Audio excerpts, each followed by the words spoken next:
You find yourself at a food fair in Iceland when you see it for the first time. Volcano bread. You eat a slice and oddly enough, it actually tastes good. Unsure of how this works, you check out the baking process. Is this kitchen really strange looking, or is it just me? The baking spot is in nature, specifically in a hot springs field. You better watch your steps so you don't get burned by the hot vapor jolting from the ground. Now, a local baker shares their traditional rye bread recipe with you. Rye flour, check. Yeast, check. You mix it all together and pour it into a metal pot. Next on the list is digging the hole where you'll place the pot to bake. You dig for about 16 inches until you can see the water bubbling from the ground. If you want to do it like a local, you'll use your finger to check the water temperature. Yikes, that's hot. Actually, the ground is heated by lava. Iceland is one of the most volcanic regions in the world, with over 30 active volcanoes at any one time. After you bury the bread in volcanic soil, you leave it there and wait 24 hours until it's ready. The next day, the bread is fully baked and super tasty. And the best part is, you just participated in an ancient Icelandic tradition. People have been doing this since at least the 1800s. Imagine it's your first day of work in a museum, and your assigned task is to clean the mask of Tutankhamun. You grab your cleaning utensils and then, oh no, this can't be happening. You just broke Tutankhamun's beard. I never wish this to happen to anyone, but this is actually a true story. Back in 2014, an employee at the Egyptian Museum knocked off the beard of Tutankhamun's mask and glued it back on, hoping no one would notice.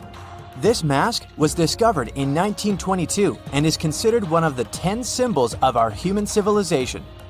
Oh, and the best part of this story? It took historians until 2016 to discover the poor glue job. So, if you visited the museum between 2004 and 2016, maybe you saw the glued beard. If I say Sahara, what comes to mind? An infinite desert landscape, right? Well, according to scientists, the Sahara isn't always a desert. From time to time, it becomes green. But you probably won't be seeing this in your lifetime. Every 10,000 years, the Sahara lives through a humid period, where the sand gives way to lush green vegetation and sparkling lakes. This happens due to a tilt in the Earth's axis, which affects different weather patterns around the globe. Can you imagine the Sphinx surrounded by rainforest? It's mind-blowing. And speaking of the Sahara, say you traveled back to 1800 BCE. If you timed it right, you might get to see the construction of the so-called Black Pyramid in the city of Dashur. These are not the famous Giza pyramids, but they serve the similar purpose of being a final resting place. In 1892, archaeologists excavating the area found an important part of the Black Pyramid that was lost for centuries. The benben, also called a pyramidion, was the tip of ancient Egyptian pyramids. A benben consists of a solid block, usually made of limestone. Most of them were covered with gold and reflected the first rays of light from the sun every day. Can anyone get me a time machine, please? Remember when you ate something really spicy, your cheeks turned red? Apparently, that can happen to birds too. For example, canaries can change colors after eating peppers. These birds have a special pigment that allows them to switch shades depending on their diet.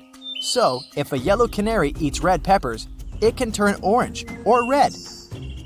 Can rocks move on the ground on their own? Well, you might be under that impression if you visit Racetrack Playa in California.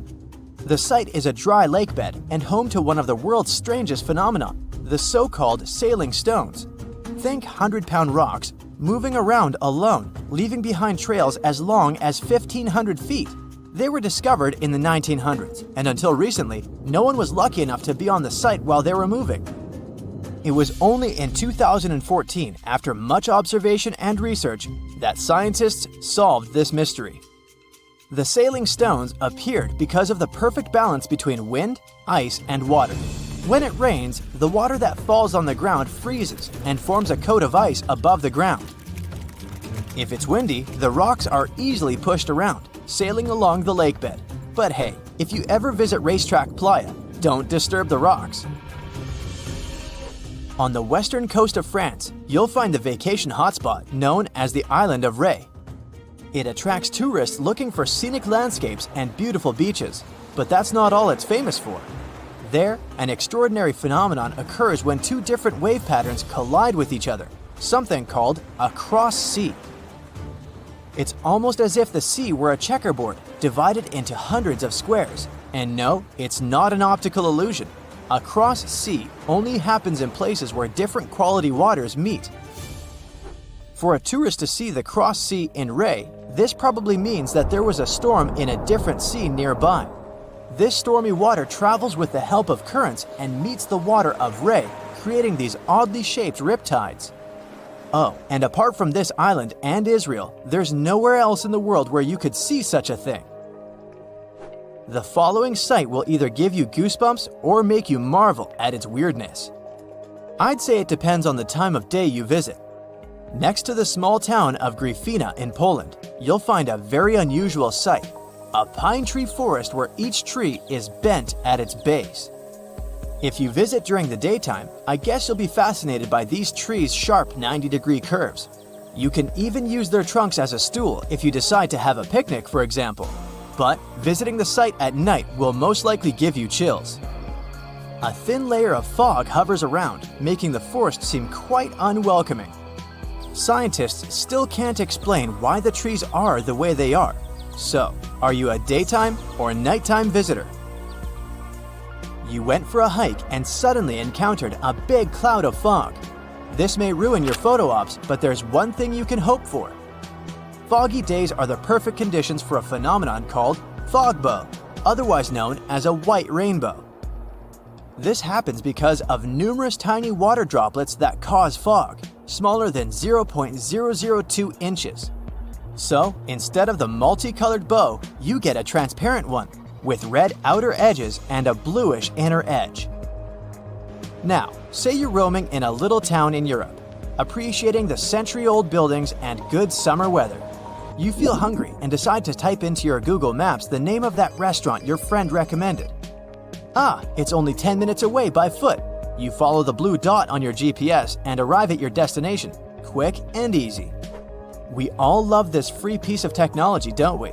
But what if I told you that the US spends over $2 million daily to maintain the satellites to make it work? Yep, that's the price. And to implement it, they spent over $12 billion US.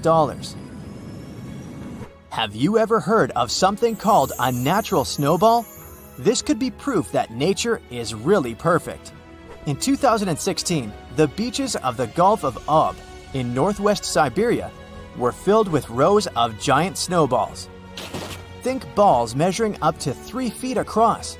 This rare, yet beautiful natural phenomenon happens when small pieces of ice are rolled by strong winds and water. The further they roll, the more ice they gather, and the more that ice is polished. They end up as giant, perfectly shaped snowballs. They look pretty amazing on their own, but it's quite a sight when hundreds of them are together. There are countless doors all over the world that haven't been opened for decades, and even centuries. The question is why? It seems that nowadays you can open any door you want. The truth is that some doors were sealed for a grave reason. And so far, nobody has found out what treasures and mysteries they hide. Here are 4 doors that keep their secrets all too well. The Taj Mahal. First up, we've got the Taj Mahal in India, one of the most romantic places in the world. Shah Jahan commissioned it in 1631 and dedicated it to his 3rd wife, who he loved like crazy. They were married for 19 years and had a whopping 14 kids together. But unfortunately, she passed away while giving birth to their last baby. Shah Jahan was heartbroken and decided to build an epic tomb to remember her by. The construction took a whopping 20 years to finish. The building has quite an interesting layout. The design is super unusual with these 4 massive, 130-foot tall minarets that stand on the corners of a huge platform. They're not just there for looks. Back in the 17th century, architects were having some serious issues with buildings collapsing under their own weight. So, the chief architect of the Taj Mahal made sure to place those minarets as far away from the tomb as possible.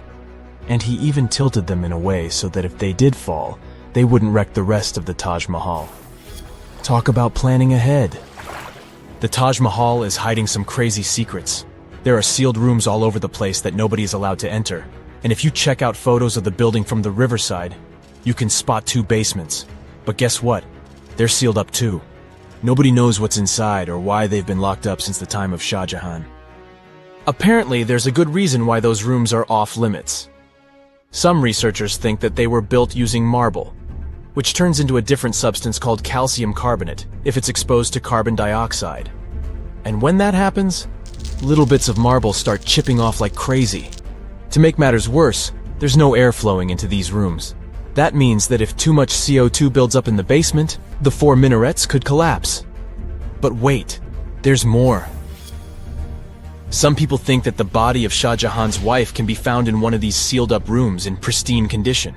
Why not? Who knows what the mysterious rooms might keep? The Great Sphinx of Giza. The Great Sphinx of Giza is shrouded in mystery. It's not just the largest monolith statue in the world, but it's also a hybrid creature with a woman's head and a lion's body that originates from Egyptian and Greek mythology. It's also very ancient. It's estimated to be around 4,500 years old. The construction of this marvel took about 3 years and required 100 workers who were not slaves and were treated with delicacies like sheep and goat meat. It is also thought that it used to be much more massive than it is now. Archaeologists found huge stone blocks and abandoned toolkits near the site. However, the real secrets of the Sphinx lie underground, near its paws. A group of scientists used a seismograph to detect 2 hidden chambers beneath the Sphinx's paws.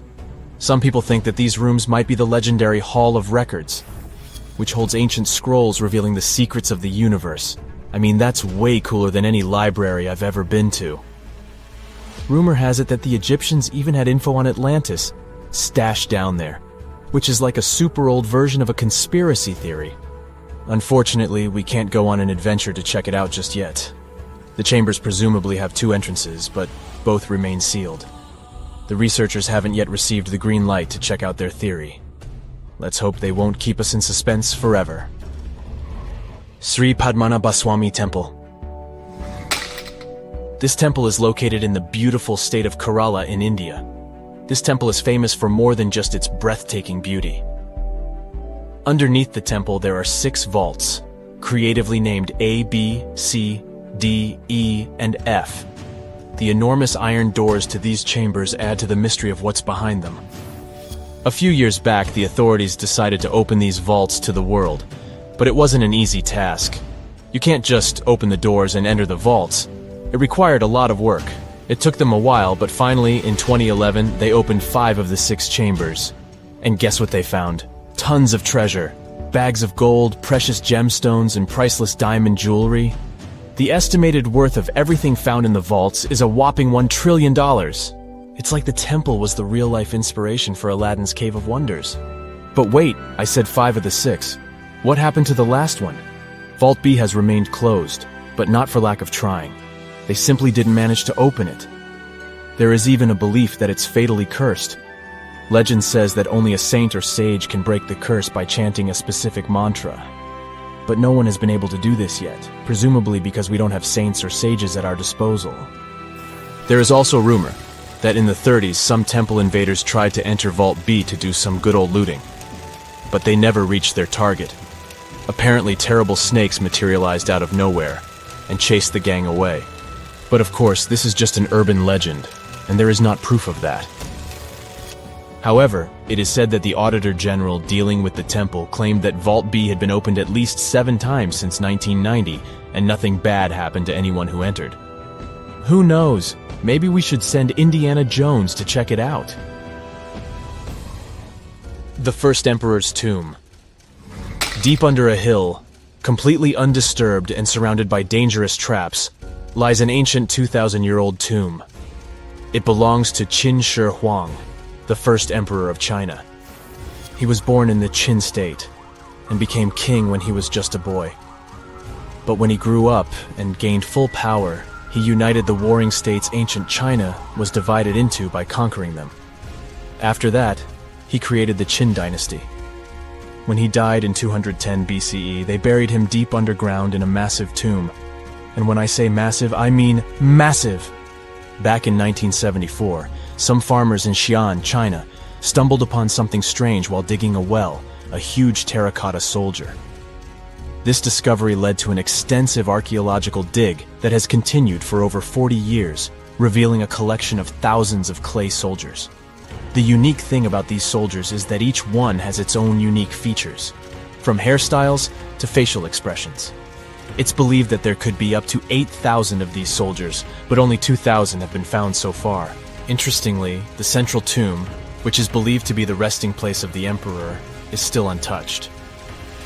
In ancient records, there are references to a vast underground city that the emperor built, complete with scenic towers, palaces, and whatnot.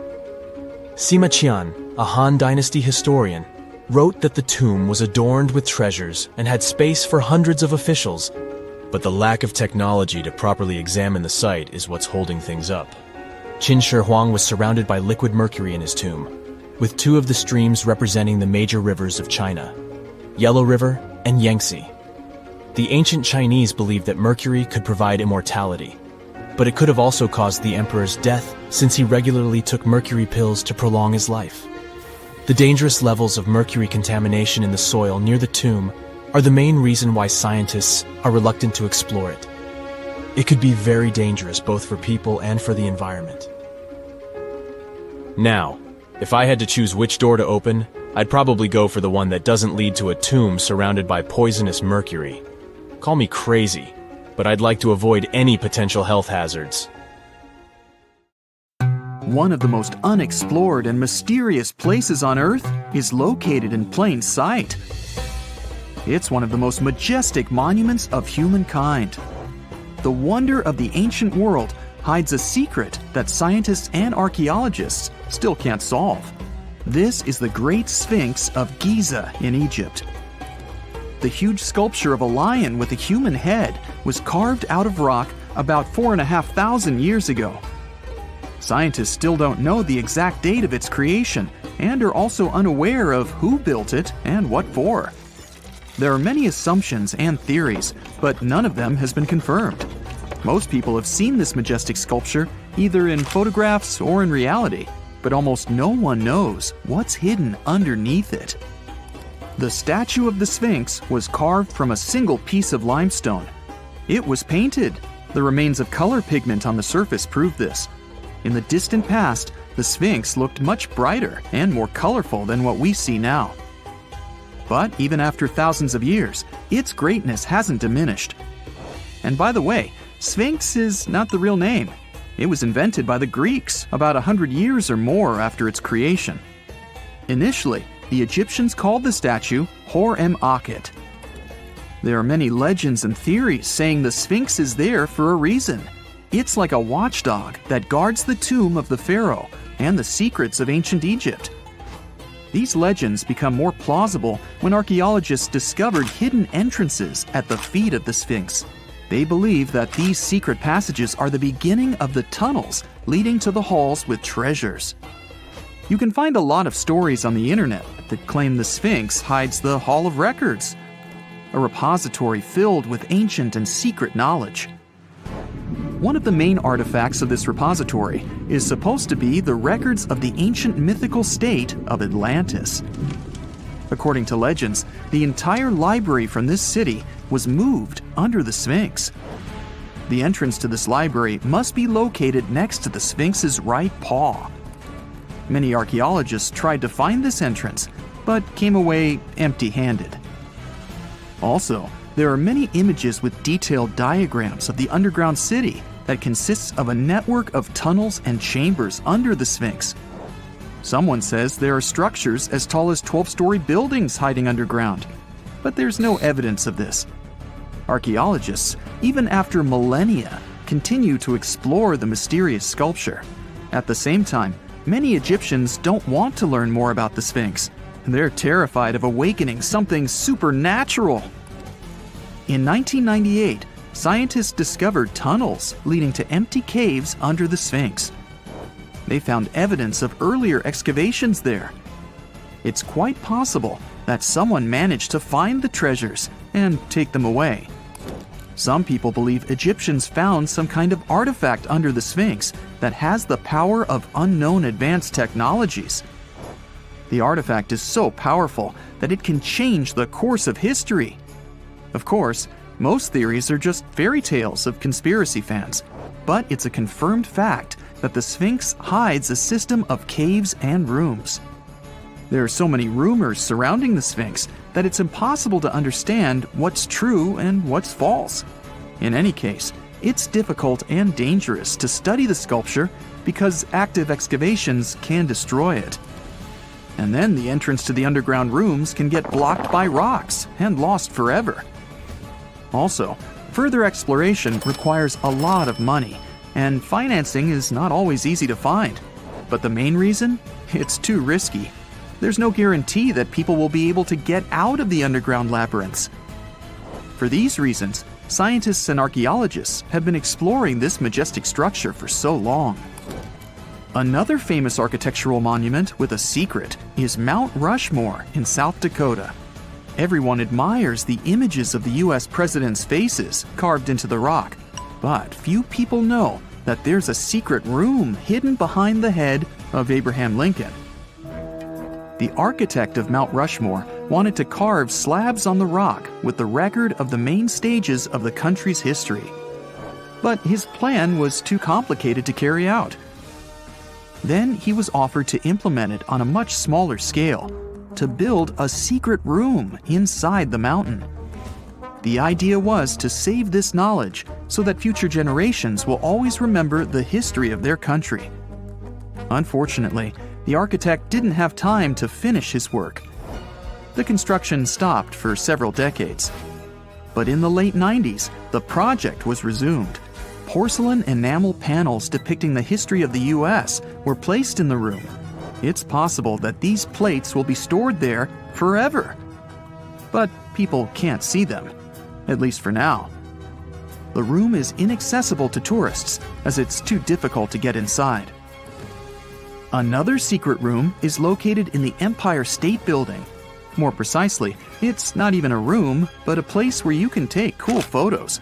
Almost all tourists gather on the observation deck of the 86th floor to enjoy a stunning view of Manhattan. But there's another deck with panoramic windows on the 102nd floor. There are way fewer people there because almost no one knows about that place. Fortunately, access to this deck is open to everyone. You probably won't have to wait in line for a long time to take a photo. You'll feel special because you're in such a secret place where there are almost no people. But the coolest place is even higher, on the 103rd floor. This is a spacious observation deck where celebrities get their photographs taken. It's not a public place, but if you know the right people, you can get there. There are almost no security measures on the site. Only a low ledge between you and an abyss. That's why crowds of people are forbidden from coming here. It's not so easy to get there, and you're unlikely to succeed without a guide. First, you need to choose the right elevator that will take you there. Then you'll go through several engineering rooms filled with pipes, electrical panels, and other technical stuff. The final part of your way is a set of stairs inside a tiny corridor. And here you are, at the top of New York. Now we're in Paris. See the Eiffel Tower? Inside it, there are restaurants and observation decks. But if you try hard, you can find a secret apartment.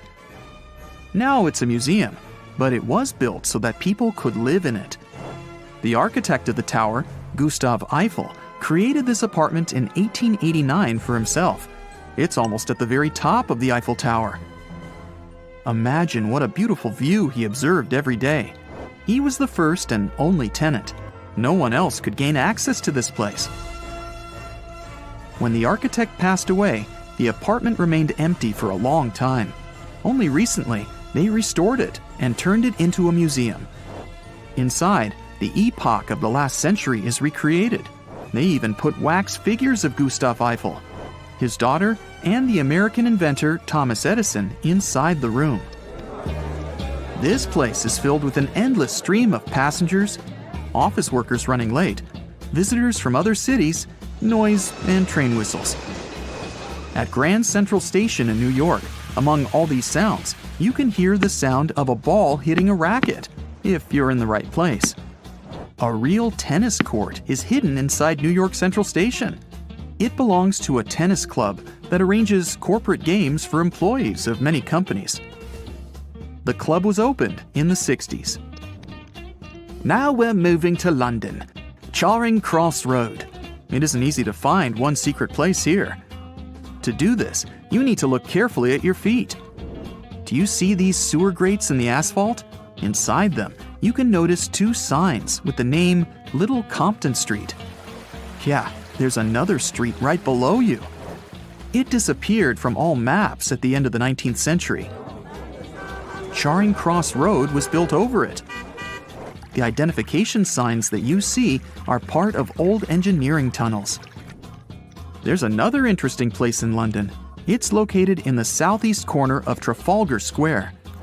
At first glance, it looks like a thick lamppost, but there are too many tourists walking around.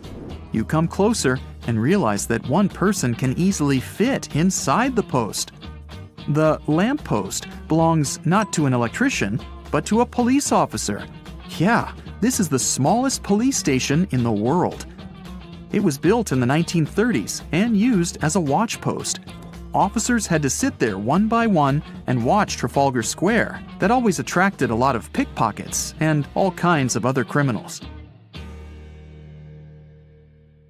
This summer, you finally decide to go on that once-in-a-lifetime round-the-world trip. The first stop of this exciting adventure is in Europe. You start your journey in Italy, the country of pasta and pizza and delicious gelato. Ah, there it is, the world-renowned Leaning Tower of Pisa. You buy your ticket and get inside the crooked monument. You're about to climb 251 slippery stairs, so watch your step and don't forget to breathe. The white marble stones are astounding, and from time to time, you peep outside to enjoy the view of the city. Congratulations, you've made it! You've reached the top of the bell tower and can take all the selfies you want. The Leaning Tower of Pisa is one of Italy's most iconic landmarks. During your hike up the stairs, a guide tells you it's actually a medieval monument. It was built between the 12th and 14th centuries, taking over 200 years to finish. And in case you're wondering if it's always been tilted, I can say without a doubt, yes it has. Once they finished the third floor, the bell tower started sinking. The thing is, the very name Pisa comes from the Greek word that means marshy land. The ground there is extremely soft, made of clay, mud, and sand. And architects have been trying to save the day ever since they built the tower. At the top of the 185-foot-tall monument, you take your time admiring the city. How many terracotta rooftops can you count? If you walk toward the south side of the monument, you may feel closer to the ground. This is because the Leaning Tower of Pisa tilts toward the south. At one point, it leaned almost 5.5 degrees and still didn't fall. Today, when you visit the monument, the guide might tell you the tower is leaning less. A few years ago, the world's best architects and engineers did some construction works next to the monument to keep it from falling over. They dug several tunnels and took out over 38 cubic meters of soil from under the north side of the tower. So now the tower is tilting at an angle of only 4 degrees. So if you want to take one of those classic photos where you're holding up the tower, you better hurry. Who knows how long the tower will still be leaning? Now it's time for you to make your way to Rome. This city is basically an open-air museum, and you have to check it out for yourself. It's scalding hot, but you're lucky. Today, you're visiting the Baths of Caracalla. Are you ready for an authentic ancient Roman experience? You enter through what once was a locker room. You'll have to use your imagination. Today, you'll only see 130-foot-tall brick walls here. Romans of every class would spend an hour or two in the baths every day. They would come after a long day at work or before dinner. Imperial bath complexes, such as this one, were usually free, but you had to pay an admission fee. Leaving the locker room, visitors would stop in a heated room where they would receive oil and scrub massage. Then, some people would move on to one of 2 exercise yards. Can you see how ample they were? Here, there were elaborate marble porticos, and you can still see a few fragments of the mosaic-colored floor. If you were in the mood for something more intellectual, you could stop to listen to a philosopher or visit one of the libraries. Now we've arrived at the most impressive room, a caldarium. It was a circular hot steamed room measuring 115 feet in diameter. It had not 1 or 2, but 7 heated pools inside. Above your head, you'd have seen a magnificent dome supported by large granite columns. The entire structure was richly decorated with multicolored glass mosaics and the finest white marble. The complex also housed an indoor Olympic-sized pool with waist-deep water. Today, you can only admire a few reddish walls made of brick and concrete. Emperor Caracalla, like many other Roman emperors, built a mega-complex, and it sure made people happy. After a long international flight, you arrive in Egypt. Get ready for some camel rides and juicy dried fruits. Does anyone here love dates? You leave your hotel at dawn and make your way to the outskirts of Cairo. You drive past the Nile River toward the West Bank. Don't forget to take some pictures. In the distance, you spot a large monument. It's the Great Sphinx of Giza. Can you believe people created this monument over 4,500 years ago? Once you get closer, you see the Great Pyramids just north of the Sphinx. You learn that, unlike the pyramids, the Sphinx was carved directly from the bedrock of the Giza Plateau. Until today, it's one of the largest statues in the world, measuring 66 feet in height and 240 feet in length from paws to tail. The face of the Sphinx looks a tad beaten today, but according to archaeologists, it wasn't always like that. A Photoshop reconstruction of the Sphinx gives it a very different look.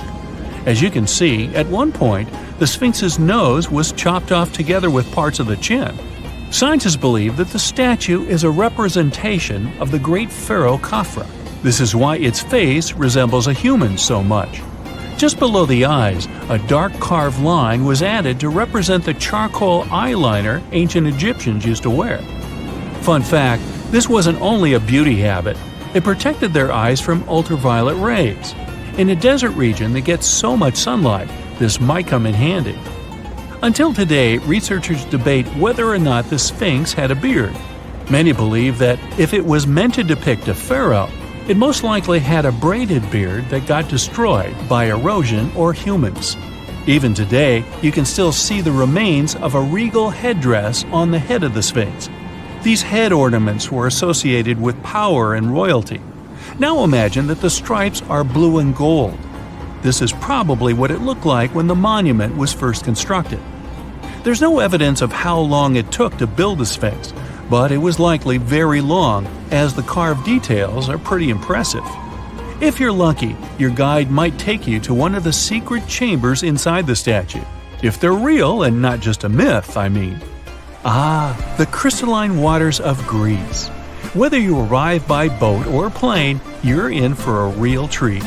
This is the focal point of archaeological sites. You arrive at Mandrake Marina and Port, but wait a minute, you don't see any monuments around.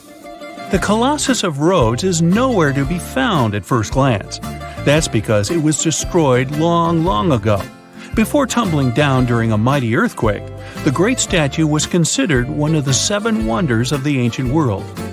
If you saw the Colossus in a picture, you would probably mistake it for Lady Liberty. Well, that's actually not a coincidence. Apparently, there's a connection between the Statue of Rhodes and the Statue of Liberty.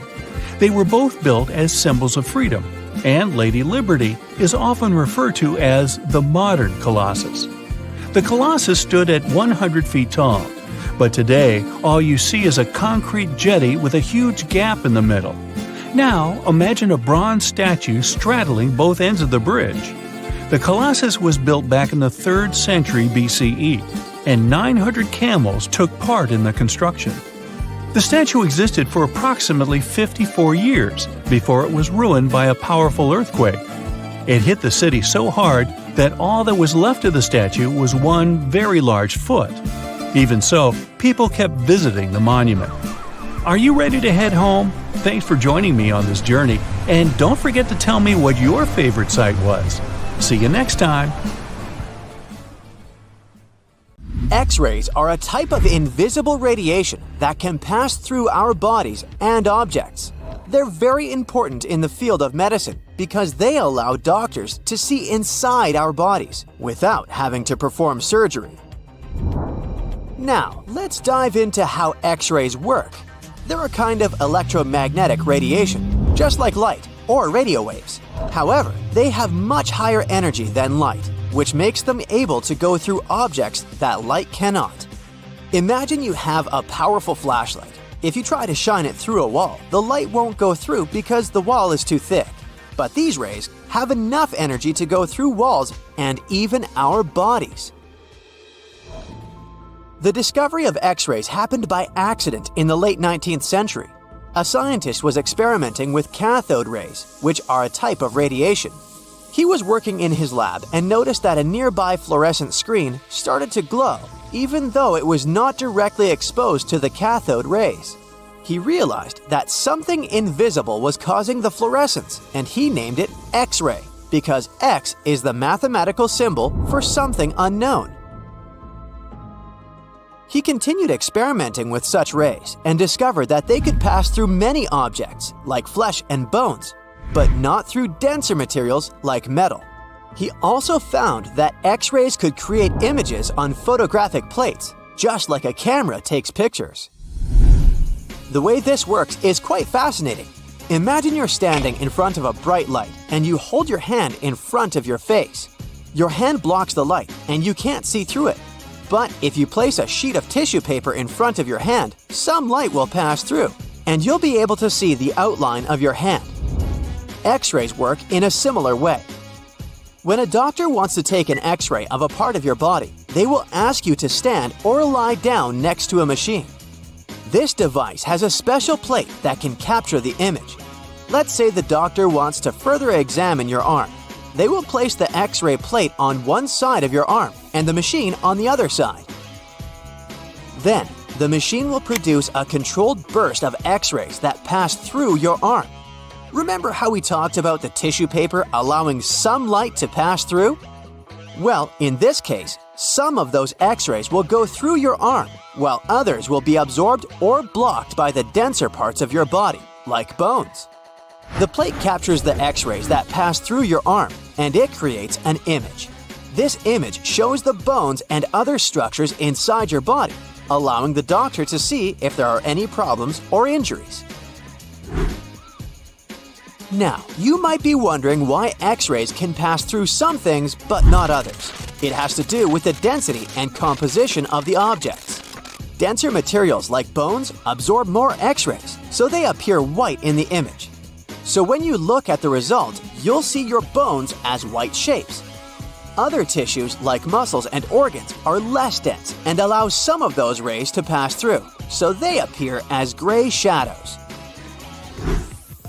What if I told you there's a whole new way you can peek inside objects, but without using X-rays? I'm not talking about magic powers. Take a comfortable seat while I explain what howmography is. This fascinating scientific technique allows us to see inside objects and even beneath the Earth's surface using a special type of particle called a muon. These elementary particles are very similar to electrons, but they're much heavier.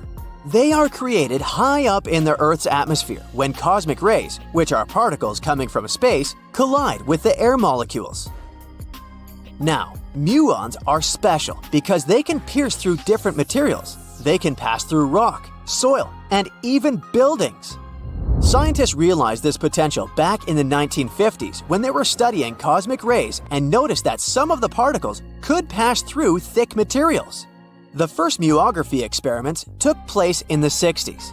Specialists discovered that muons can be detected using special devices called muon detectors. These detectors are usually placed underground or in specially designed laboratories to shield them from other particles and background radiation. Now let's dive into how muography actually works. Imagine you have a large object, like a pyramid, a mountain, or even an ancient statue, and you want to see what's inside without damaging it. First, detectors are positioned around the object or in the area you want to examine. These detectors are sensitive to muons and can track their paths. When such a particle passes through a detector, it leaves a trace, like footprints in the sand. By collecting data from multiple detectors, scientists can reconstruct the paths. Here's where things get really cool. The Earth's atmosphere acts like a natural filter for muons. It turns out that the more massive an object is, the more particles it will block. So, if you have a large, dense object like a mountain, fewer muons will pass through it compared to a smaller, less dense object, like an empty box. This difference in the number of particles that reach the detectors can give us clues about what's inside the objects. Scientists use computer algorithms and mathematical techniques to analyze the data and create images. These images represent the density distribution of the object being studied. It's like creating a map that shows where the densest areas are and where there's gaps inside the object. The concept of muography is similar to using shadows to understand the shape and size of an object. Imagine you're standing in front of a bright light and you place your hand between the light source and a wall. You'll see a shadow of your hand on the wall. Based on the shape and size of the shadow, you can get an idea of what your hand looks like, even though you can't see it directly. This technique has been used to study various objects and structures. For example, scientists have used it to explore the inside of volcanoes and pyramids, and even to investigate the structure of mountains and the Earth's crust. With the help of this amazing technique, scientists have now uncovered new information about the Great Pyramid of Giza. They discovered something that had eluded tomb raiders for centuries. They found a hidden chamber. And guess what they named it? The Big Void. Yeah, I know, not the most creative name.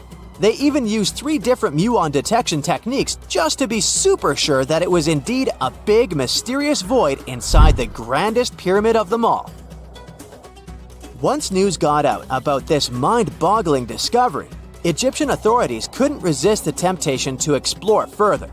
So, they brought in an endoscope camera to confirm the existence of this epic void. So, they inserted a camera through one of the openings underneath the entrance, and voila! It revealed a corridor. More so, the corridor had a chevron ceiling. I can't help but imagine the ancient Egyptians using it as a cool dance floor. Another team of scientists decided to take another shot at scanning this newfound void. According to them, the Great Pyramid of Giza is a pioneer in the pyramid game. It used a technique called chevron to cover internal structures and keep them from collapsing.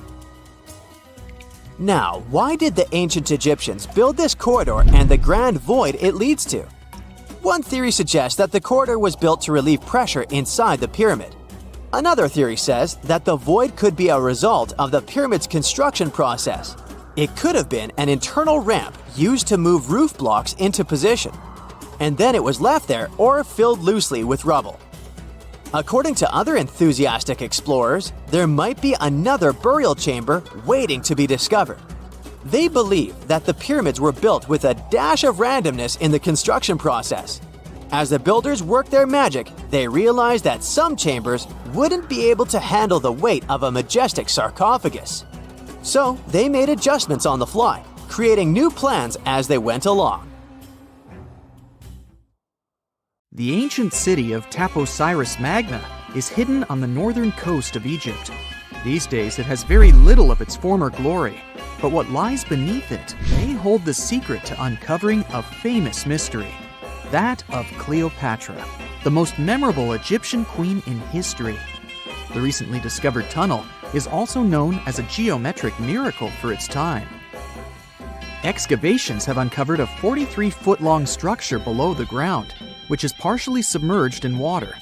Its shape and construction technique are similar to that of the Eupalinos tunnel, another amazing ancient discovery. This one is located in Greece and was built by excavating simultaneously from 2 points, aiming to have them meet in the middle. The use of math and geometry to make this construction was astonishingly precise for those days, more so since it was built near a mountain. Archaeologists that have been working on the Taposiris Magna site since 2004 believe this tunnel may lead to the lost tomb of Cleopatra. The clues they found so far seem to back up this theory. For starters, the city and its temple were built by one of Cleopatra's ancestors, Ptolemy II. All the architecture seems to indicate it was dedicated to the ancient spirit Osiris and his queen Isis. Throughout her reign, Cleopatra did try to associate herself with Isis, so it may be no surprise she chose this location as her final resting place. Scientists have yet to pinpoint Cleopatra's tomb, but research continues with the help of modern technology. To study this location better, archaeologists have even used a special device called ground-penetrating radar. This tool allows us to analyze what lies beneath the ground without being intrusive. Since this tunnel is so old, research needs to be done very delicately. Seeing pictures of what's underground before you start digging is incredibly useful and has been done here since 2011. Finally discovering Cleopatra's tomb may help us piece together her story, especially what might have happened during the last portion of her life, which is still surrounded by mystery. We still don't know the exact cause of her passing. Some believe she may have let herself be bitten by a poisonous Egyptian cobra. Others have suggested that she was well accustomed to toxic substances, even hiding some in her hairbrush in case she ever needed it. But that's not to say she chose to use it on herself. We do have a lot of other interesting information on Cleopatra that's equally as impressive, like the fact that she had a stylist. Most of the images you've seen depicting this famous queen show her wearing black eyeliner. This look was put together by Airas, a woman known to have been her personal beautician. She traced the long line from her eyes to her temples, a makeup technique still used today to enhance the eyes. Airas was an important figure throughout Cleopatra's life, known also as her confidant and close friend. There are even theories that suggest Airas was there by her side when she passed away. Despite her well-thought-out looks, Cleopatra wasn't as pretty as she's described.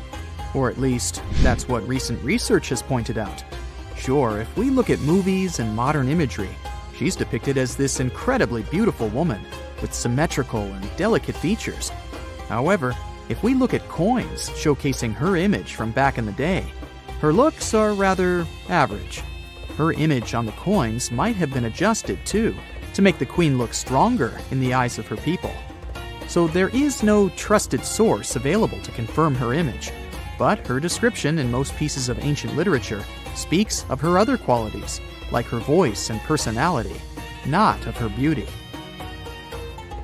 Cleopatra might have been the most famous Egyptian queen to this day, but she wasn't the first choice. She did have an older sister, Berenice, that was initially supposed to take the throne. Berenice passed away before she could do that, so Cleopatra took on the role and began investing in her education. She traveled throughout the country quite frequently, so she could become accustomed to her people and their needs. She was only 18 when the responsibilities were passed down to her, and immediately gained popularity because of her intelligence and education. Her taste in literature was quite good too. She was known to be a fan of Homer, the famed Greek philosopher and poet. Cleopatra loved to write as much as she loved to read. There are even claims that she wrote a book on medicine and cosmetics, but we have no evidence to this day that such work ever existed. Part of being a great leader back then meant you had to speak multiple languages. Cleopatra clearly understood that, and that's why she's rumored to have known many languages to varying degrees. Some archaeologists suggested she spoke Greek, Egyptian, and Ethiopian, as well as many Arabic dialects. She might have even spoken Latin, but there's little evidence to support this claim. She might not have had angelic looks, but Cleopatra was really careful with the way she looked. even with her diet. She was known to have enjoyed simple meals, including a variety of fish. Since she lived close to the Mediterranean Sea, it's really no surprise. As a treat, she liked to eat stuffed pigeons, which she also served to her guests. Other dishes on the menu included vegetables and fava bean soup. Fruits and nuts weren't missing from her diet either, and she was also a big fan of honey. Recently, a team of experts has even tried to recreate her famous perfume. Think of it like the ancient equivalent of Chanel No. 5. Cleopatra was known to be a fan of luxurious scents, which she believed could even influence how people treated her when they met. The basis of this scent is myrrh, a resin gathered from a local tree. Other ingredients added to the mixture were also found back in the day, like cardamom, olive oil, and cinnamon. The results may not be quite as delicate as the perfumes we know and use today. Its consistency was way thicker, and the scent lasted way longer. When she was at the height of her power, Cleopatra might have been the richest person in the world. Back in the day, she ruled over a territory that stretched across the Mediterranean, from modern-day Libya in the west through Egypt to Syria in the east. This is the largest territory ever ruled over by a woman. In today's currency, her worth might have been somewhere around $95 billion.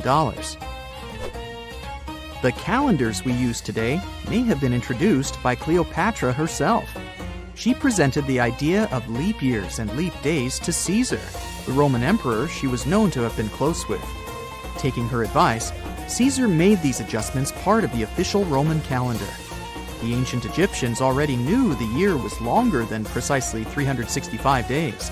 They discovered this by studying the brightest star in the sky, called Sirius, and concluded that a year is actually 365 1/4 days long. It was Elizabeth Taylor that famously introduced Cleopatra to pop culture when she played her in the 1963 film bearing the same name. Up until that point, it was the most expensive film ever made. It was originally supposed to cost somewhere around $2 million, but ended up costing a mind-boggling $44 million. That's mostly because of script and production issues. To make this iconic movie, producers created 79 sets from scratch, as well as over 26,000 costumes for the cast. Elizabeth Taylor's Cleopatra costumes alone cost somewhere around $200,000. Thankfully for the producers, the movie made headlines and was well received by critics, making it a box office success. A lot of people associate Cleopatra with another famous Egyptian ruler, King Tutankhamun, nicknamed King Tut. Surprisingly, apart from both of them being Egyptian pharaohs, they have nothing else in common. For starters, King Tut lived around 1,300 years before Cleopatra did, and there is also no connection regarding their ancestry. Cleopatra had Macedonian Greek roots, while King Tut was a native Egyptian. What is a boat doing in the middle of a desert? You would expect to find a seagoing vessel closer to shore. This is the question archaeologists have been asking for decades. In 1988, there was a storm near one of the most important archaeological sites in ancient Egypt. A wooden structure emerged from the sand. It was hollowed out by termites. Scientists were determined to solve its mystery. In 2000, they began excavating the site near Abydos, Ubidos. An American team of experts soon discovered a boat that was 70 feet long, and it wasn't alone. In total, there were 14 boats neatly resting next to each other. It was impossible to completely dig out the boats because of their poor condition. Luckily, the wood was preserved enough to get a sample. Analyses revealed that the boats were around 5,000 years old, the oldest fleet in human history to this date. The time of their construction predates the pyramids at Giza by half a millennium. Each ship of the fleet rested in a vault that matched its dimensions. The room was roughly a third of the size of a tennis court. It had mud brick walls that featured more than 120 drawings of boats. Ancient Egyptians incised them on whitewashed walls that were excellently preserved. Scientists have known about these mysterious chambers for well over a century. 1901, 1902. A British archaeologist, Arthur Weigel, stumbled upon a strange structure west of the River Nile. His team caught a glimpse of the interior walls. Sadly, a section of the roof collapsed, so they had to call off further exploration. Researchers abandoned the site, but its location remained on the maps. The boat's position first led scientists to think that they rested on a bank of the mighty Nile. But there was a problem with this theory.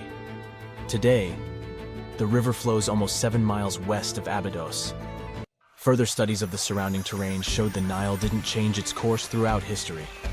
Also, if the boats floated near a dock, they would be in unstable positions. The 14 vessels at Abydos were perfectly parallel to each other.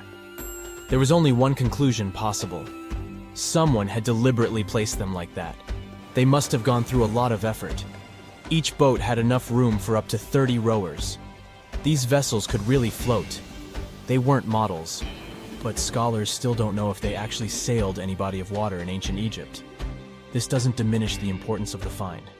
Previously, archaeologists found only small-scale models. In King Tut's tomb alone, there were 35 boat models. For a long time, these figurines were the only clues as to how ancient Egyptian vessels looked like. The boat's design confirms that they were the real deal. They are the earliest surviving examples of something called built boats. Ancient people constructed primitive vessels by hollowing out large tree trunks. The alternative was reed that was tied together to form a raft. The boats at Abydos had planks tied together. This was a major breakthrough in shipbuilding. During their lifetime, the boats must have seemed impressive. Timber was a valuable commodity at the time. There was no wood in the desert. Cedar had to be imported from Lebanon. The only person who could afford such luxury was the pharaoh. Studying the area around the ancient fleet provided more answers. Scientists discovered a mud brick structure where Egyptians worshipped the pharaoh. Its approximate date of construction matches that of the wooden boats. The same bricks out of which this building was made were used to encase the fleet. At the time of their construction, the rooms they were stored in had a ceiling. That's the section that archaeologists stumbled upon in the early 20th century. Just like mummies and coffins, these marvelous ships rested inside splendid vaults. The exterior of these rooms was also impressive. The outer walls originally had a plaster of white limestone. It reflected sunlight. In the desert sun, the structure housing the boats must have shone from miles away. Ancient Egyptian builders used the same technique to cover the pyramids 500 years later. Today, their surface looks jagged, but it wasn't always like this. When they were constructed, the pyramids had a top layer of fine white limestone. Their surface was smooth and it gleamed in the sunlight. Instead of stairs, the outer layer of the pyramids was more of a sleek ramp. Archaeologists were left with one final question. Which pharaoh owned the fleet? The answer lay just a mile from the site. This is where the tomb of a pharaoh from the 5th dynasty rested, King Senwosret III. Its time and style of construction matched the ones of the chambers with boats. The very end of his rule might explain how the boats ended up in the middle of the desert. The pharaoh probably passed away in northern Egypt. Then his body was transported down the Nile to Abydos in a marvelous procession of decorated boats. The vessels were later lowered to chambers near the final resting place of their owner. This had a symbolic meaning. In the ancient Egyptians' belief system, ships played a key role. Their supreme deity was Ra. He traveled through the sky during the day in the form of the sun. At nighttime, he sailed through the netherworld in a solar boat. The pharaoh identified himself with Ra. That's why he needed boats in the afterlife. That was the only way to regenerate himself. Just as the sun rises every day above the horizon. This belief existed for thousands of years. The more famous Pharaoh Khufu also had a ship. Scientists found it in 1954 next to his pyramid at Giza. It is some 4 centuries younger than the fleet at Abydos, but Khufu's ship was almost 2 times longer. The Great Pyramid of Giza and King Tut's tomb are some of the most famous archaeological finds in Egypt. But there are many more secrets hiding beneath the endless sands of the Sahara Desert. Recently, 2020, archaeologists found a lost city there. They have labeled it as the most important discovery since King Tut's tomb, 1922. The city of Aten is some 3,000 years old. Historians hope it will give them a unique insight into the everyday life of ancient Egyptians. The famous archaeologist and Egyptologist Zahi Hawass proclaimed the site a lost golden city. Aten sits some 300 miles south of Egypt's capital, Cairo. It is close to the famous Valley of the Kings. Archaeologists first found sections of mud brick walls that spread out in all directions. They discovered complete rooms with tools of everyday life inside. The research team unearthed a bakery, a residential neighborhood, and an administrative district. They all date back to the time when the Egyptian civilization was the wealthiest in its long history. They were also the first to make objects from iron. In 1911, scientists found a set of iron beads near a village in Lower Egypt, El Girza. These are the earliest known iron artifacts. The discovery is literally out of this world. Ancient people made them by beating into shape a piece of a meteorite. The 9 beads were once part of an ornate necklace. They are now blackened and corroded, which is perfectly normal for a piece of jewelry that is over 5,000 years old. They consist of an iron-nickel alloy. Researchers were impressed by the skill of ancient jewelers who processed the beads. Their craftsmanship is more impressive when you think that they didn't know the stellar origins of the material. The Great Pyramid of Giza also has a remarkable feature. An international research group investigated the electromagnetic response of the structure to radio waves. They found that the pyramid has the ability to concentrate electromagnetic energy inside it. This occurred inside its chambers as well as under the pyramid's base. It contains an underground, unfinished chamber. It seems that the electromagnetic response is connected with the properties of limestone, the Great Pyramid's main building material. The research results might have a practical application. The way solar cells and nanosensors function could be improved by this remarkable find. It's 1898, and you're taking part in excavations in Saqqara. This place, not far away from Cairo, is full of ancient tombs and pyramids. You're in your Indiana Jones mood and hope to find something really phenomenal to become famous. Gold, manuscripts, treasure maps, mummies of famous pharaohs. Wait, a wooden bird? You're really disappointed as it looks like a regular toy. An old one, but still. Little do you know that years later, someone would propose that your bird was actually an ancient monoplane. So the artifact, nicknamed the Saqqara bird, is made of a sycamore tree. The birdie has a wingspan of just 7 inches and weighs around 40 grams. A perfect original souvenir from Egypt, I would say. It's over 2,000 years old and looks pretty plain, without any carvings of feathers or other intricate ornaments. It has a beak and eyes though, which makes our find look like a hawk, the emblem of the deity Horus. Its tail is rather unusual as it's squared, looks weirdly upright, and it seems like the sunken part of it was the place for a now missing piece. Humans love solving a good mystery, so there have been several attempts to explain the use of the birdie. First, quite simply, is that it was a ceremonial object. The second idea is that it was a toy for a child from some well-off family. It could have been some sort of boomerang, which was a popular concept in ancient Egypt. Then there was a theory that the bird had been used as a weather vane. But this one has been debunked as the figure doesn't have any holes or markings, except for the one made at the museum in Cairo to fix the exhibit on a stick. So there was no way to hang it in the past.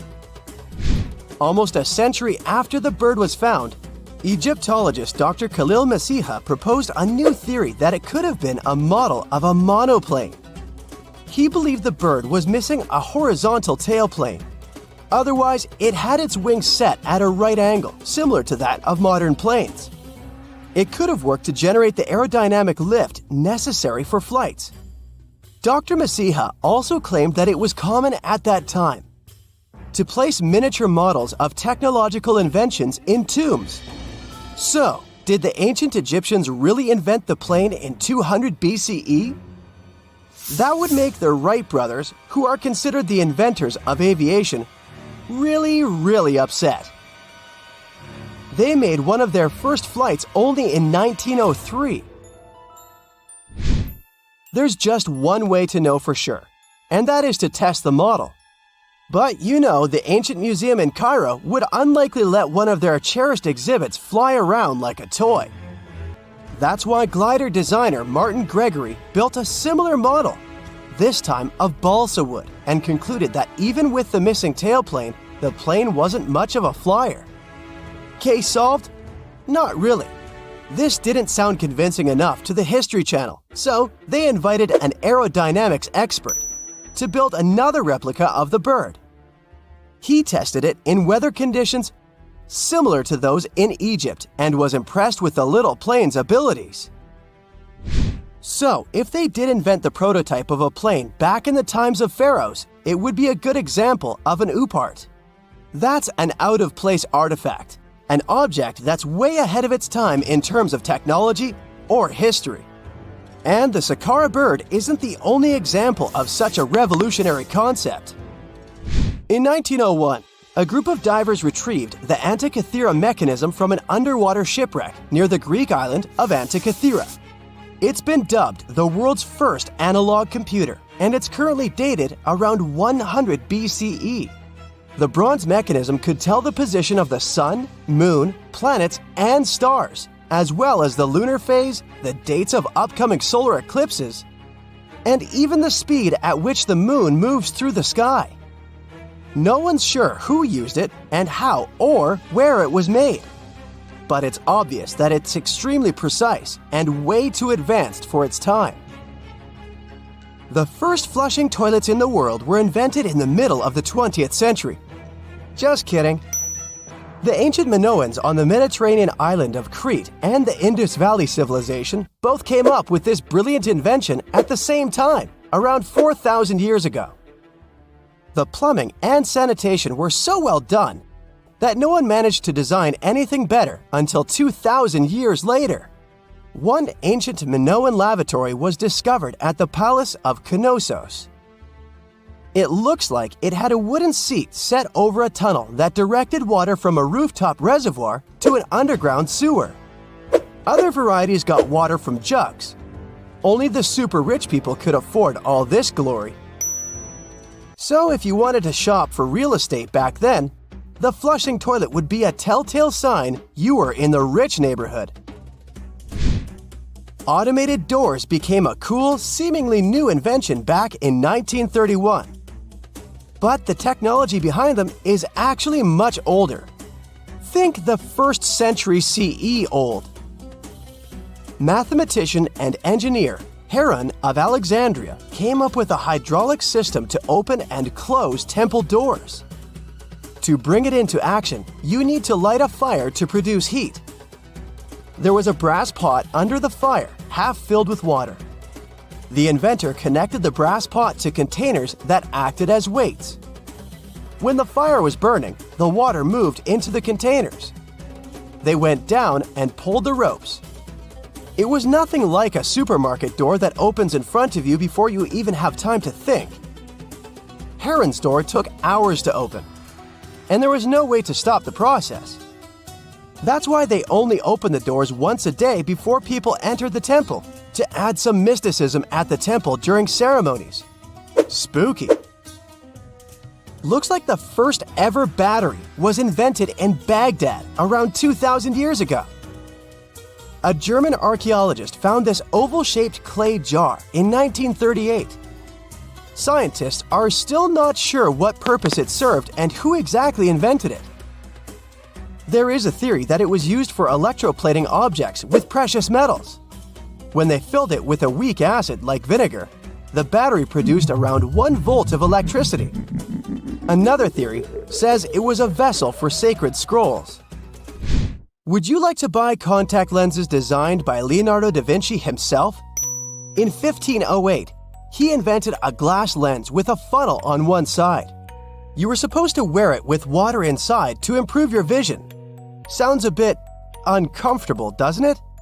So, around a century later, French scientist René Descartes decided to improve the idea and make the cornea contact the future lenses. Contacts because they contact your eyes, get it? The glass tube with liquid did help improve vision, but blinking was sadly impossible.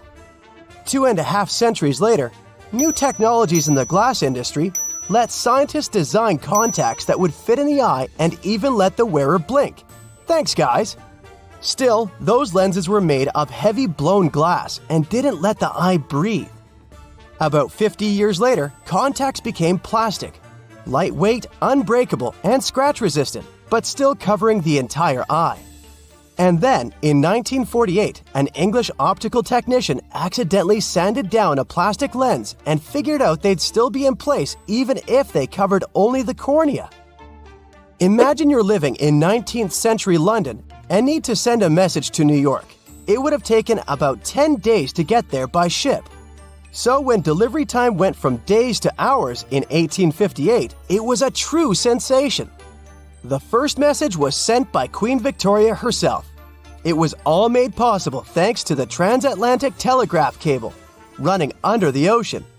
Sadly, the new cool invention only lasted a few weeks. It took years to bring it back to life. A gruesome discovery took place in Egypt some years ago. You want to hear about it? 16 human hands, carefully buried in 4 eerie pits. They didn't look too much like human hands at first, since they were abnormally large, but they were. Weirdly, there were only right hands. No left hands were in sight. It turned out that it points to the practice of an ancient dark ritual.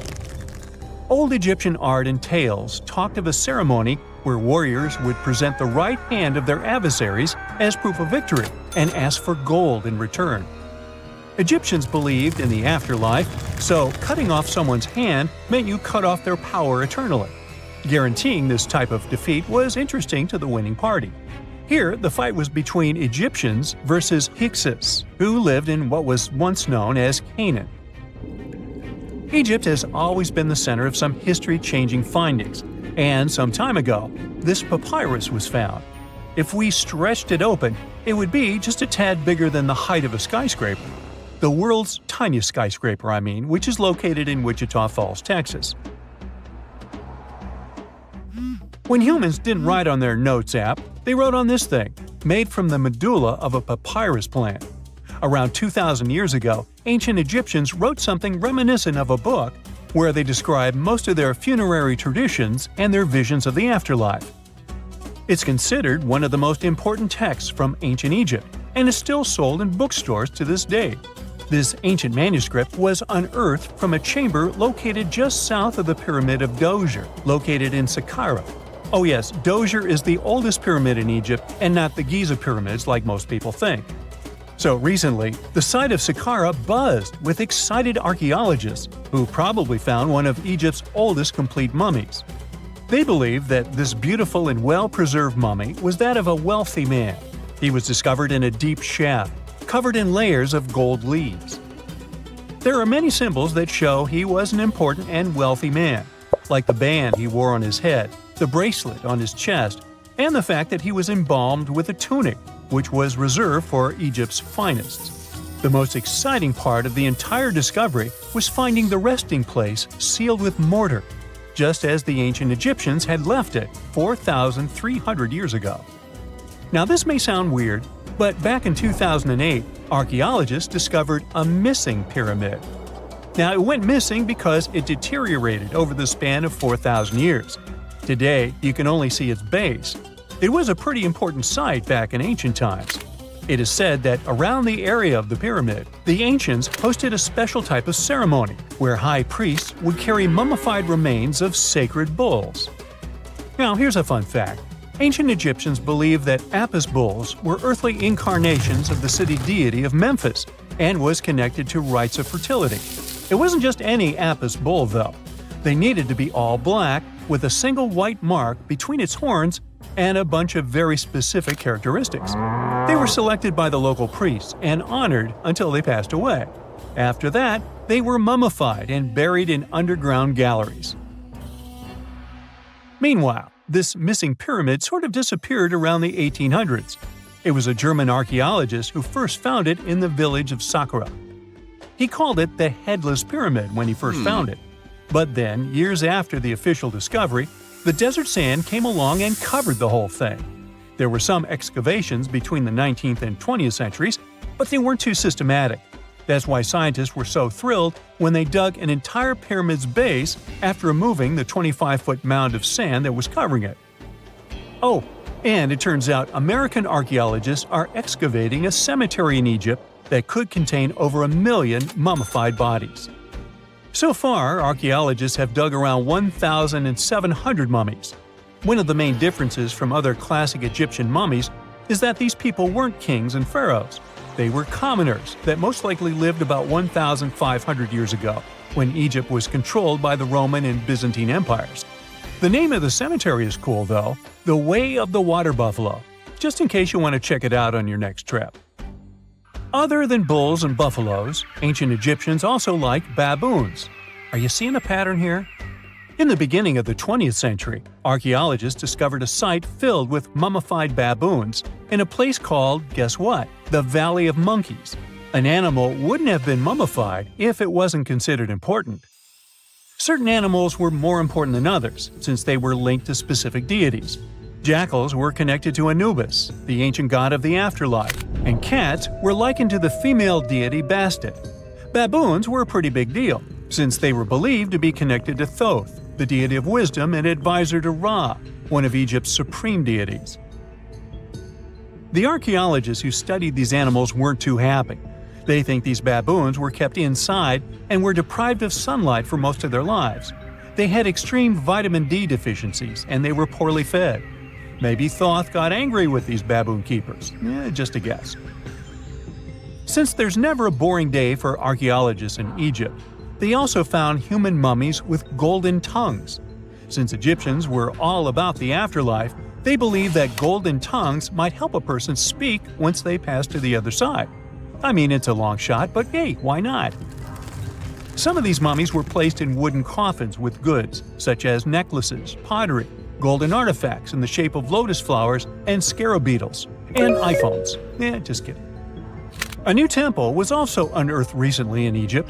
Scientists believe it was dedicated to honor Zeus Cassios. That deity would be a cross between Zeus, the almighty Greek deity of the sky, and Mount Cassios. While digging around the Sinai Peninsula in Egypt, archaeologists spotted two pink granite columns poking out of the ground, and bingo. They believe these columns represented the temple's front gate and collapsed during an earthquake many years ago. And speaking of deities, there weren't only super serious deities. Recently, scientists unearthed a golden ring in a city south of Cairo. No, Frodo, it's not magical. It was a normal gold ring, but it had the depiction of the deity of fun, officially named Bes. This deity is often described in sacred texts as a happy chubby dwarf. Today, many tattoos we get are sorta deprived of any sense and are made of aesthetic purposes only. In ancient Egypt, though, women would get tattoos as a token of protection for childbirth. That's what scientists think, at least. Around the Nile region, scientists found some mummies that had well-preserved tattoos, which is a rarity since the skin deteriorates so easily. Two of these women tattooed their lower backs, and the drawings were simple. They were mostly pictures, including that same chubby dwarf we just talked about, Bes. He also had a side hustle as the protector of women during childbirth. Now, would you believe me if I told you ancient Egyptians invented robots? No? Well, that's because that's not entirely true. Sure, they were astronomers, mathematicians, and engineers, and somehow they also squeezed an eccentric invention into that package. An automated deity some scientists called Hathor. This wooden statue had been in the Metropolitan Museum of Art for years before someone noticed its secret. With the help of an X-ray machine, specialists discovered a mechanical operating system inside it. The pulley-like axis goes from the statue's shoulder to her left leg. When the system rotates, the statue raises and lowers her hand. Hey, pick me! Pick me! I got my hand up here. You're walking along a hot desert under the scorching sun. You run out of supplies. There's no more water. You dream about rain, but there are no clouds in the sky. With each step, you lose more and more strength and fall. You notice a small pond nearby. Is it real water or just a mirage? You can't get to your feet, so you crawl there. The water is getting closer by the minute, but not because you're moving towards it. It's the water approaching you. In a few minutes, the pond area increases. Here, you're already in it. A small lake is formed, 60 feet deep, at the place where the Pisa Desert was. This real event happened in 2014 in the Tunisian desert. No one knows exactly on what day the lake appeared, since this part of the south of Tunisia is sparsely populated. At first, shepherds passing by saw the lake and didn't believe their eyes. In the next few hours, hundreds of locals came running to the place. They began to swim, jumping into the water from the surrounding rocks. But a few days later, something strange happened to the lake. In the beginning, it was a crystal clear turquoise blue color, but then it turned dark green. People didn't attach any importance to this and continued to swim. They shouldn't have done that. The scientists and geologists arrived and immediately announced that it wasn't safe to swim in the lake. Muddy green water means the lake is stagnating. It's not refreshed, it's not fed by underground springs. Now the lake is filled with algae and a lot of harmful bacteria that can cause serious diseases. They also found out that this region of Tunisia is filled with huge deposits of phosphate. This substance can disintegrate and leave radioactive traces. The lake can be carcinogenic, toxic, and hazardous for any living organism. But people didn't worry about this too much. They walk in the middle of the desert, while the sun heats the air to 104 degrees Fahrenheit. Most of them are unlikely to refuse to jump into cool water, despite the warnings of scientists. Until now, no one knows exactly the reason for the appearance of the lake. Some scientists believe the lake was formed because of heavy rains. The lake is surrounded by rocks and is located inside a canyon. The water could just accumulate after each storm. Some geologists think an earthquake was the cause of the lake. A small seismic activity provoked the rupture of the Earth's rock above the water table, and through this hole, all the water splashed out. And if this theory is correct, then the lake can be pulled back underground through cracks. This is the same as when you pull the plug out of a drain hole in a filled bathtub. Any small earthquake is like pulling the plug out. Therefore, if you find yourself in these places, don't swim in this radioactive lake. We're going to the Caribbean Islands region. Among the clear blue sea, you can find a unique lake. It's located on one of the paradisiacal islands. You may not even notice the lake right away. The entire territory may seem like a huge concrete platform, but the main thing is not to step on its surface. Pitch Lake is a lake filled not with water, but with liquid asphalt. This is the largest asphalt deposit in the world. Steam is coming from all over the lake as it's hot. The depth of this lake is 250 feet. An entire passenger Boeing could fit there in an upright position. The lake is not fully studied, but scientists believe there's a deep fault in the Earth's crust under it. A huge amount of oil seeps through it. It passes through various chemical compounds and turns it into the asphalt. According to rough estimates, there are about 10 million tons of hot material inside this place. Theoretically, no life can exist in such conditions, but scientists have discovered a colony of microbes. Somehow, these creatures have learned to survive here. This also suggests that life outside of our planet may exist. The largest moon of Saturn, Titan, has many hydrocarbon lakes on the surface. And if the simplest forms of life appeared among 1 million tons of molten asphalt here on Earth, then nothing prevents them from appearing on Titan. We're going to Indonesia, to the island of Java. You need to climb a large volcano to see the next phenomenon. The volcano is overgrown with grass and trees, but it doesn't seem to be sleeping. Smoke is pouring out of its mouth. You climb to the top and see a clear lake instead of boiling magma. The blue sky is reflected in its bright turquoise surface. But don't try to jump there. This lake is filled with acid. The magma inside volcanoes comes from the deep bowels of the Earth's crust. The incandescent liquid consists of many molten metals and chemical compounds, and the lake is filled with particles of these metals. In addition, the volcano emits sulfur dioxide gases. When they combine with metals, they form a beautiful turquoise color. You'd better come back here at night. In some places, a lot of sulfur is concentrated. These accumulations come out of the lake and come into contact with the air.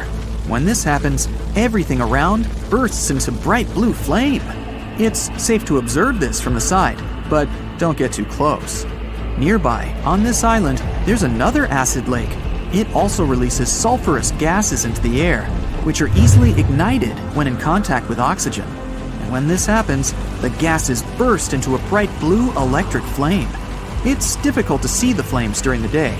At night, you can see these flashes from afar.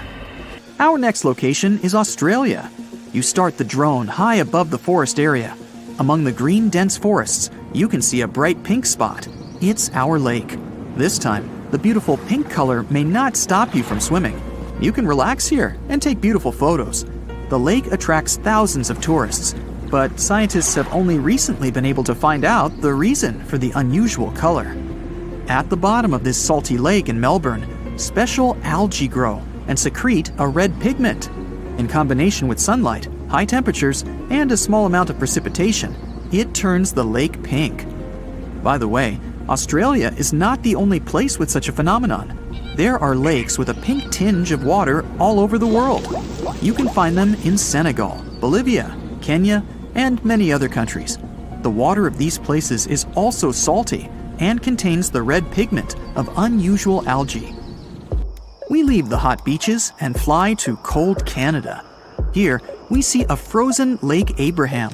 We step on the ice and notice huge frozen bubbles inside. They resemble jellyfish, and there are thousands of them there. This is methane. It's a highly flammable substance. The grass, leaves, pieces of trees, and any organic substances that fall into the lake become food for a lot of bacteria that emit methane. Upon contact with frozen water, methane turns into tens of thousands of frozen balls. When the ice melts, the bubbles burst and sizzle. This phenomenon can also be observed on some shores of the Arctic Ocean. There, the size of the bubbles can reach several times more than balloons. It's a beautiful sight, but it's not safe, since methane ignites when it contacts with air. We're in the coldest place of our journey. It's Antarctica, near the driest desert on Earth. A dry place doesn't mean it has to be hot. It's an area with minimum precipitation. The desert isn't sand and cacti, but a place where almost no living life inhabits. Some areas of Antarctica meet these two criteria. However, in this icy desert, you can notice a tiny lake. Its depth is only a few inches. Technically, it's a pond, but the most amazing thing is that it stays in a liquid form. The temperature here drops to negative 58 degrees Fahrenheit. The pond should be frozen, but this doesn't happen. Don Juan Pond is one of the saltiest reservoirs on the planet. The amount of salt here doesn't allow the water to freeze. Scientists have been studying this lake for more than 60 years, but they still can't find out the exact reason for the appearance of water here. Whenever you hear about ancient ruins, you almost never picture them being suspended somewhere, or just randomly hanging on the branch of a tree, right? In fact, for most of the ancient artifacts we have exposed in museums all over the world, archaeologists did quite an impressive amount of digging. You see, buildings have this funny way of fading away over time if not properly taken care of. Sometimes we need to reuse some building materials, so an older construction may be sacrificed in the process. Other times houses are abandoned, and once they are exposed to the elements on the surface, like rain or sunlight, they don't really stand a chance. Some just simply crumble away due to good old erosion. So the only way a piece of architecture can survive the test of time is if it's somehow gotten buried deep down. Now, how did they end up buried in the first place? Well, it's quite the comedy of errors. Ancient cities had a habit of gradually raising their ground level like a kid adding toppings to their ice cream sundae. You see, these settlements were always busy collecting food and building materials to keep up with their ever-growing population. But hey, who has time to deal with waste and rubbish? It wasn't exactly high on their to-do list back in the day. So when it came to building new houses, ancient civilizations found it much easier to save their sweat and tears by piling up the rubble and constructing right on top. But that's not all. Rivers would also occasionally flood and deposit a layer of sediment on the city floors, further encapsulating those ancient constructions. And in those dry regions like the desert, where the wind likes to show off its sand and dust dance moves, you can bet it was a constant struggle to keep the establishments clean. One hilarious example is the Sphinx, which had its head buried in sand until a group of archaeologists unearthed it in 1817. Some ancient towns eventually got covered up because they were completely abandoned. With less human activity to control their expansion, plant seeds couldn't resist the opportunity and sprouted all over the place. They gobbled up carbon dioxide from the air and grew, adding more and more bulk to the ground. Those cheeky roots even decided to stabilize the soil made from decaying plant matter, creating layers upon layers of earthy goodness. It's like the ultimate DIY project Mother Nature embarked on, with plants as her loyal helpers. The act of digging into the secrets of ancient civilizations is not just about unearthing a lost world. It's also an epic quest to reveal the hidden treasures beneath layers of history. But how do archaeologists know where to dig in the first place? If everything is covered in layers upon layers of sediments, debris, and plant roots, they must have some sort of system they rely on before embarking on a new project, right? For starters, they're not always the ones suggesting an archaeological dig in a certain location. Let me explain. Let's say you're a contractor and you want to build a new fancy apartment complex in your city. Some local legislations have certain requirements before your project can start, though. For instance, before anyone starts building on a piece of land, they might need to bring in specialists to check the soil. These clever folks can be archaeologists, geologists, or paleontologists, and they need to keep an eye on things during development. If any artifacts or ecofacts, fancy word for organic remnants, are discovered, these experts swoop in to excavate and study them.